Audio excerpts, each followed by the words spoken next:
सर्वांना नमस्कार. इश्कवाला लव या स्टोरीचे 77 एपिसोड यापूर्वीच अपलोड केलेले आहेत. कृपया ते सगळे एपिसोड ऐकण्यासाठी आपल्या चॅनलला भेट द्यावी. साऊथ इंडियावरून परत आल्यापासून डॅड त्याच्याशी बोलले नाहीत म्हणून आर्यन खूप नाराज होता. त्याला झोपही येत नव्हती आणि स्वीटीलासुद्धा त्याचा खूप राग आला होता. त्यानं तिला हळद लावली नाही म्हणून. मग झोपण्यापूर्वी ती त्याला म्हणाली, आर्यन, तुम्हाला हळद का नाही लावली? आर्यन म्हणाला, स्वीटी, डॅड माझ्याशी बोलले नाहीत. काय झालं असेल गं? मी तो ॲक्सिडेंट केला म्हणून त्यांना राग आला असेल का? स्वीटी म्हणाली, मला माहीत नाही, पण तू आधी मला सांग, तू मला हळद का नाही लावली? तो तिला म्हणाला, बेबी समजून घे ना, मूड नव्हता. स्वीटी म्हणाली, अरे वा, म्हणजे तुझा मूड असेल तर तू रोमॅन्टिक होणार आणि अगदी मध्यरात्रीसुद्धा टेरेसवर नेशील, बेडरूममध्ये घुसशील, किस मागशील आणि मूड नसला तर तसंच बसणार. मग माझं काय आर्यनजी? माझा रोमॅन्टिक मूड असेल तर मी काय करायचं? आणि तू का नाही बोललास मामांना तेव्हाच? सगळं क्लिअर करून घ्यायचं ना आर्यन, आणि विचारायचं की त्यांना नक्की काय झालं आहे. आर्यन म्हणाला, मला भीती वाटते गं. त्यांना राग नसेल ना आला, मी ड्रायव्हिंग केली तेही त्यांना न सांगता, आणि त्यात लायसन्ससुद्धा नव्हतं, आणि त्यात तुला घेऊन बसलो हातात हात घेऊन, हे त्यांना कळलं असणार. मी ट्रॅफिक रूल, ड्रायव्हिंग रूल पाळले नाहीत हे डॅडना समजलं बहुतेक. आणि स्वीटी डोळे मोठे करून म्हणाली, व्हॉट? म्हणजे आर्यन, मामांना हे कळलं असेल का की आपण दोघं एकमेकांवर? आणि आर्यन म्हणाला, कळलं असेल नाही, त्यांना सगळं माहीत आहे, तेही आधीपासून, समजलं का? आणि आता स्वीटी घाबरली आणि म्हणाली, काय? आर्यन, आता काय करायचं? आणि आणखीन कोणाकोणाला माहीत असेल तर? आणि आर्यन म्हणाला, आता अतुल अंकललासुद्धा माहीत आहे. आणि स्वीटी आणखीनच घाबरली आणि म्हणाली, आर्यन, तरी मी तुला म्हणत होते की नाही की इथे जास्त रोमॅन्टिक होऊ नको आणि गाणं म्हणू नको माझ्याकडे बघून, तरीही तू तसंच केलं. आणि रात्री रूममध्ये सुद्धा आला. काय रे तू पण, आता सगळे कसे बघतील आपल्याकडे? आणि आर्यन म्हणाला, तू काय इतकी घाबरतेस? आणि आपण प्रेम केलं आहे, चोरी नाही केली. ती म्हणाली, हो का? मग तू काय इतका घाबरला आहेस सगळ्यांना? आर्यन रकुंडीला येऊन म्हणाला, कोणाला नाही घाबरत, पण डॅडना घाबरलोय, आणि त्यांची चुप्पी तर माझा जीव घेते. त्यांच्या चुपचूप राहण्यामागे काही सस्पेन्स असेल. स्वीटी, काय असेल गं डॅडच्या मनात? स्वीटी म्हणाली, आर्यन, तू एक काम कर, तू आत्ताच्या आत्ता मामांना फोन कर, नाहीतर तू रात्रभर झोपणार नाहीस. आर्यन म्हणाला, नको नको, मला भीती वाटते. स्वीटी म्हणाली, आर्यन, मी आहे ना. मग का भीती वाटते?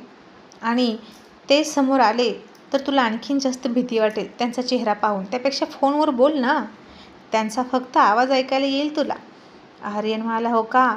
आणि फक्त आवाज ऐकू येईल, पण त्या आवाजाची खूप भीती वाटते. त्यांचा एक एक शब्द इतका सॉलिड असतो की तुला नाही माहीत, कारण तुझ्याशी तर ते आतापर्यंत गोड गोडच बोलतात ना. स्वीटी म्हणाली, असं काही नाही हा आर्यन, तू उगीचच त्यांची जास्त भीती घेतली आहेस. मामा खूप कूल आहेत. आर्यन म्हणाला, कूल नाही, आग का गोला आहेत ते. आणि मॅडम, प्रत्येकाचा मामा कूलच वाटतो प्रत्येकाला, कारण तो आपले लाड करत असतो. आणि स्वीटी म्हणाली, गप्प बस, माझे डॅड कूल आहेत आणि तुझे मामा माझे डॅड आहेत, हो ना?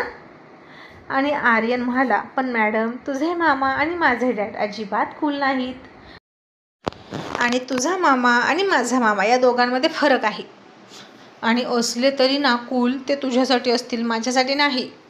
ती म्हणाली, शांत बस, आता तू जरा अति करतोस आणि घाबरण्याचं नाटक करतोस. आर्यन म्हणाला, हो, मी अति करत आहे. आणि तू ग मिस डफर, तू एक नंबरची शेरणी आहेस ना. मग तू एक काम कर, तू फोन लाव बरं आणि बोल त्यांच्याशी. आणि ती म्हणाली, ओके. आणि तिनं फोन लावला तर अर्जुन तन्वी झोपलेली आहे हे बघून पुन्हा उठला होता.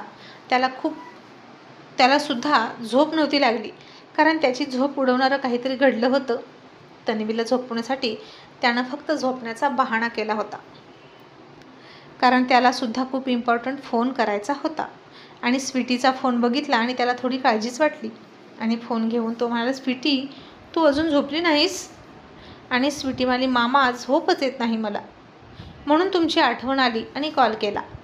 आणि अर्जुन म्हणाला, स्वीटी बेटा, खोटं बोलण्याची काही गरज नाही. टायगर आहे ना तिथंच, त्यानं फोन करायला सांगितलं असेल ना तुला, राईट? तसं स्वीटीनं आता जीप चावली आणि आर्यननं ओळखलं की डॅडना कळलं आहे की तिने फोन का केला आहे. मग स्वीटी आता सरळ सरळ म्हणाली, हो मामा, आर्यन खूप घाबरला आहे. तुम्ही त्याच्याशी आल्यापासून न बोलताच परत गेलात ना म्हणून. आणि अर्जुन म्हणाला, हो का? आता मी त्याचा बाप आहे की तो माझा बाप आहे? कोणी कोणाशी बोलायचं सांग बरं तूच. आणि आता स्वीटीनं फोन स्पीकरवर टाकला आणि आर्यनने ते ऐकलं आणि मनात म्हणाला, ओ नो, माझं चुकलं का? मीच बोलायला हवं डॅडशी अगोदर. मग स्वीटी म्हणाली, मामा तो घाबरलाय तुम्हाला म्हणून बोलला नाही. मग अर्जुन म्हणाला, त्यानं घाबरण्यासारखं काही केलं आहे का? तसं असेल म्हणून तो घाबरतोय. आणि आता घाबरला तर मग घरी पण येणार नाही का? तिकडेच राहील की काय? आता काय बोलावं ते स्वीटीला कळेना. आणि आर्यन आता लाडात येऊन म्हणाला, डॅड आय एम सॉरी, माझं चुकलं. मी तुम्हाला न विचारता स्टेरिंग हातात घेतली. अर्जुन आता थोडा हसला आणि म्हणाला, मला न विचारता फक्त स्टेरिंग हातात घेतली का? आणि आता हे ऐकून स्वीटी थोडी लाजली, थोडी घाबरली. आणि आर्यनसुद्धा तसाच घाबरत भीत म्हणाला, डॅड ड्रायव्हिंग करत करत तिचा हात हातात घेतला आणि म्हणून तुमच्या गाडीला मी ठोकलं. अर्जुन म्हणाला, आणि पुढची चूक काय तेही सांग. आणि आर्यन म्हणाला, डॅड विदाऊट लायसन्स स्टेरिंग हातात घेतलं, त्याबद्दल पण सॉरी. आणि आता अर्जुन म्हणाला, आणि आता त्याहून जास्त मोठी चूक कोणती ते सांग. आणि आर्यन म्हणाला, मी तुम्हाला स्वतःहून भेटलो नाही, बोललो नाही, त्याबद्दल सॉरी सॉरी सॉरी. पण डॅड मी घाबरलो होतो.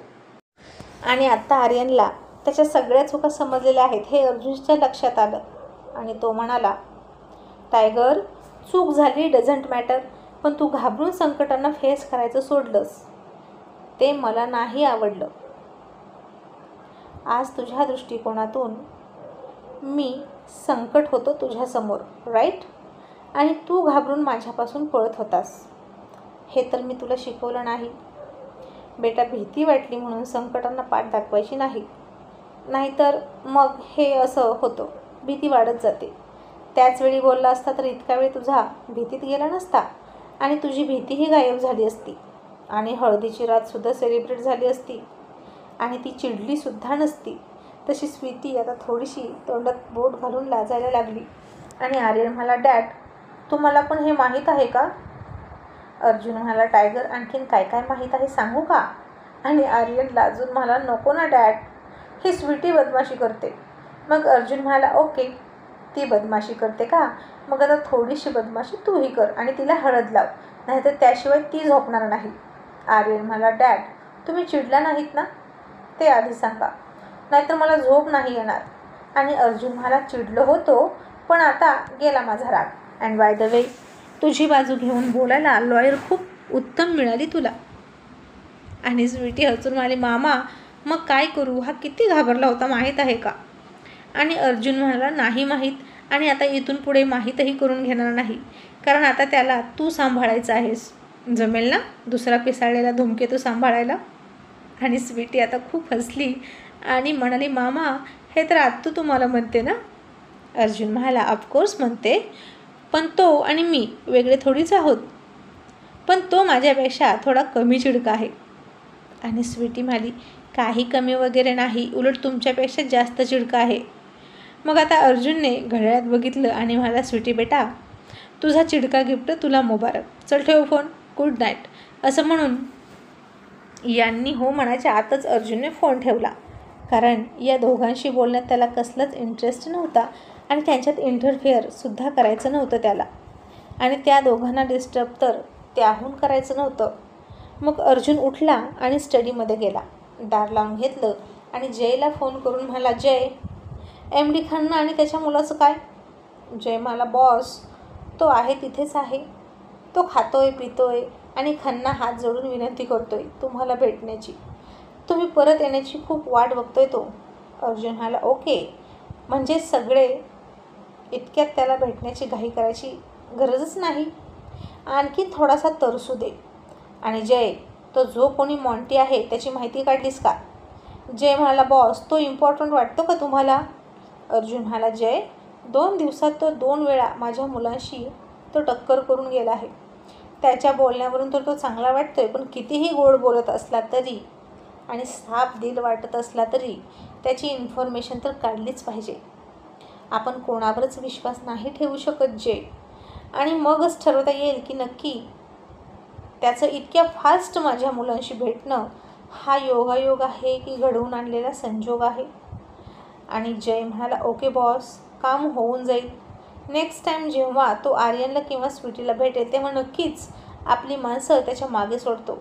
अर्जुन म्हणाला, ओके, आणि फोन ठेवला. आता जयची माणसं तर थर्ड पार्टी म्हणून फक्त बाहेरून मुलांवर लक्ष ठेवायची, पण आत काय काय घडतंय हे त्यांना माहीत नसायचं.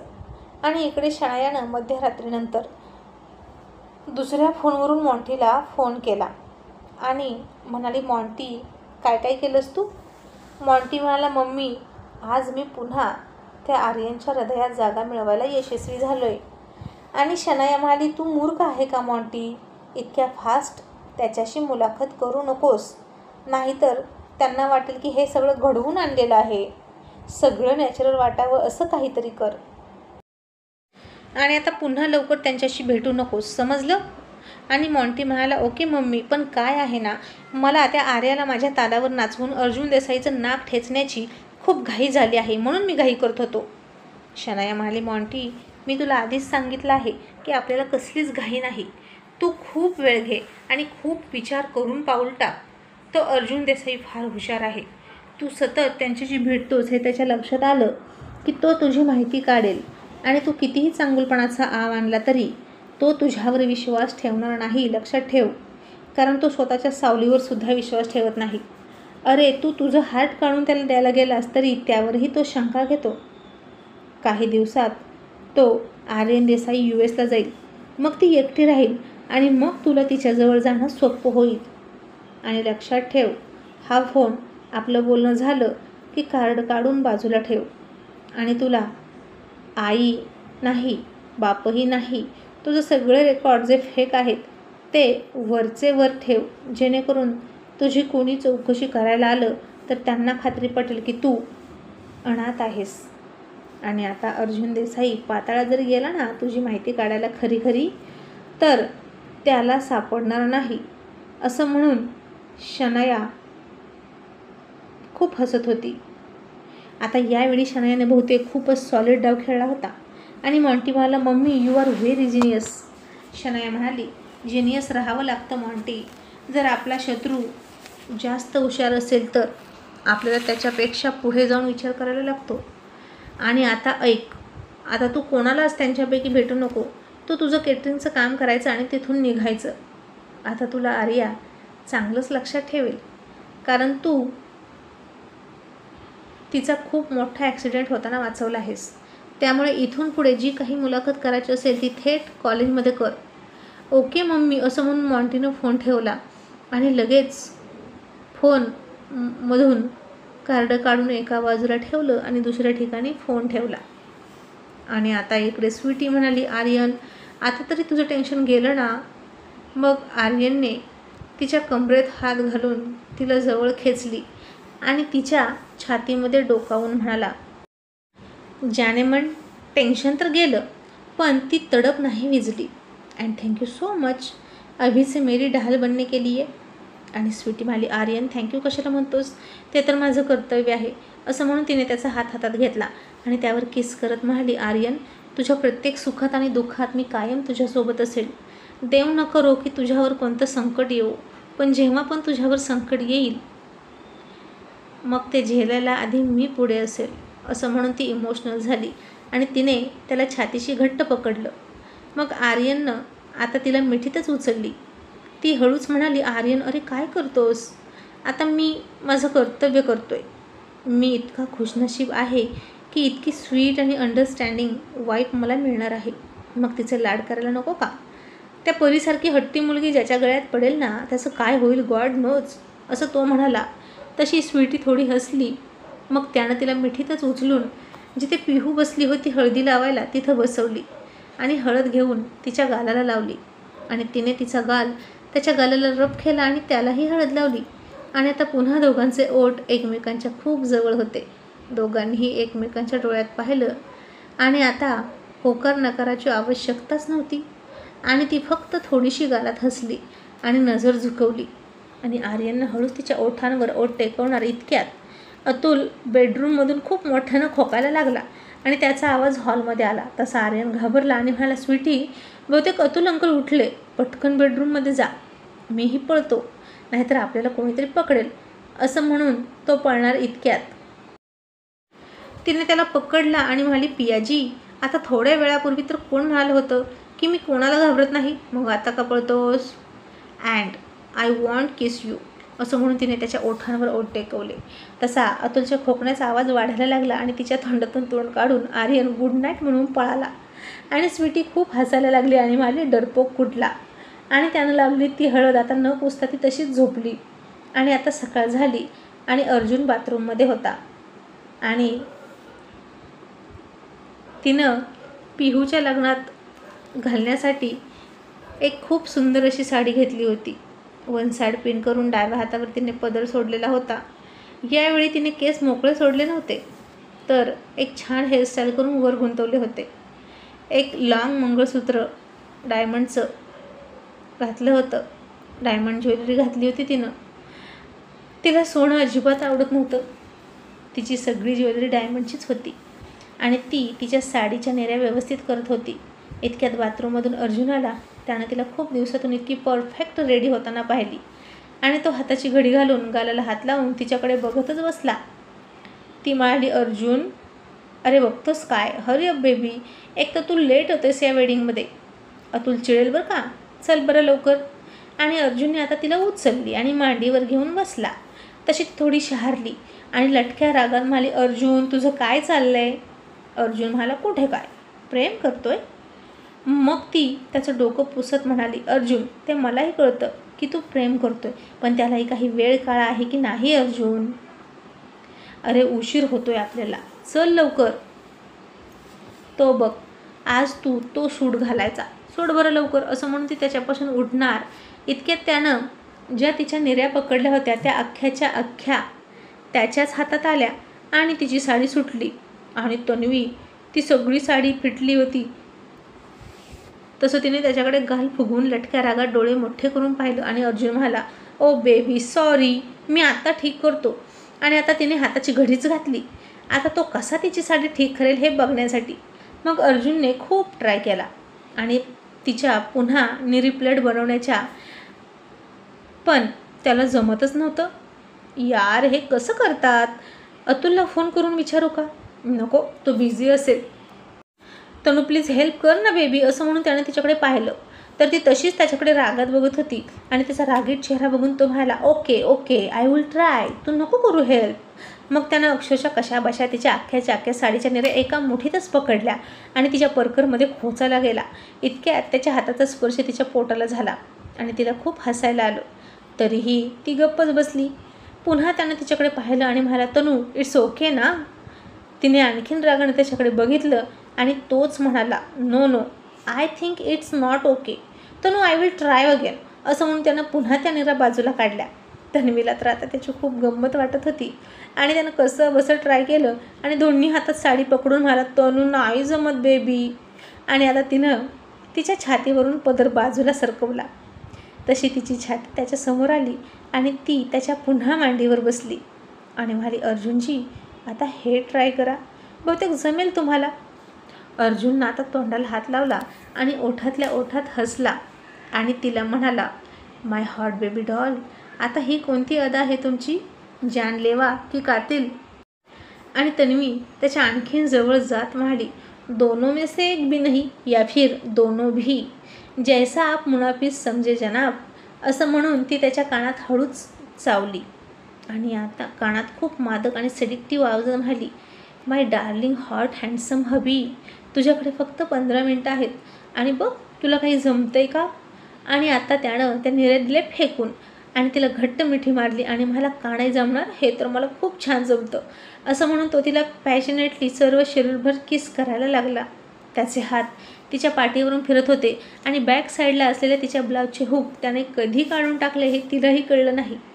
तिच्या उरोजांनी मोकळा श्वास घेतला आणि अर्जुन तिच्यावर प्रेमाचा वर्षाव करू लागला. बघता बघता दोघांचीही वस्त्र अंगावरून बाजूला झाली. दोघेही तृप्त झाले. रात्री जी प्यास लागली होती ती आता दोघांनीही मिटवली होती आणि पुन्हा एकत्रच बाथरूममध्ये जाऊन फ्रेश झाले आणि रेडी होऊन ते लग्नामध्ये गेले आणि दोघांचेही चेहरे खूपच खुललेले दिसत होते. अतुल आला आणि म्हणाला, अर्जुन सर, मला असं का वाटतंय तुमच्याकडे बघून की आता तुम्ही काहीतरी स्वीट असं चोरून खाऊन आलात. अर्जुन हसला आणि त्याच्या पाठीवर फटका दिला आणि खूप हसून म्हणाला, शटअप डफर, आता बारात येईलच. आणि अतुल म्हणाला, तुम्ही हसताय याचा अर्थ ये भी कुछ सिक्रेट लगता है, मर्दवाला सिक्रेट है ना. तसा अर्जुन अजूनच हसला आणि मला, शटअप मॅन, बेटे तयार है ना विदाई करने के लिए. आणि हे ऐकून अतुल इमोशनल झाला आणि बघता बघता पिहूच्या विदाईचा क्षण कधी आला हेही त्याला कळलं नाही. आणि समोरून येणाऱ्या नववधूच्या वेशात सजलेल्या पिहूला त्यानं पाहिलं आणि तो रडायला लागला. आणि आता या तिघींनी, पिहू, आर्या आणि स्वीटीनं नेहमीप्रमाणेच आजही सेम ड्रेस घातले होते. फरक फक्त इतकाच होता की पिहू नवरी होती आणि या दोघी नवऱ्या नव्हत्या, पण तिच्यासारख्याच दिसत होत्या, नवरी असल्यासारख्या.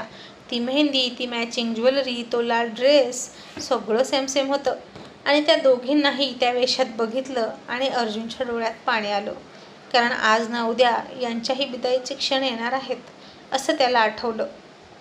एकतर त्याच्याच घरी येणार होती त्याची सून म्हणून, पण दुसरी त्याची प्रिन्सेस आर्या कुठे जाईल काय माहीत. आणि आता अतुलच्या गळ्यात पडून अर्जुनच खूप जास्त रडायला लागला.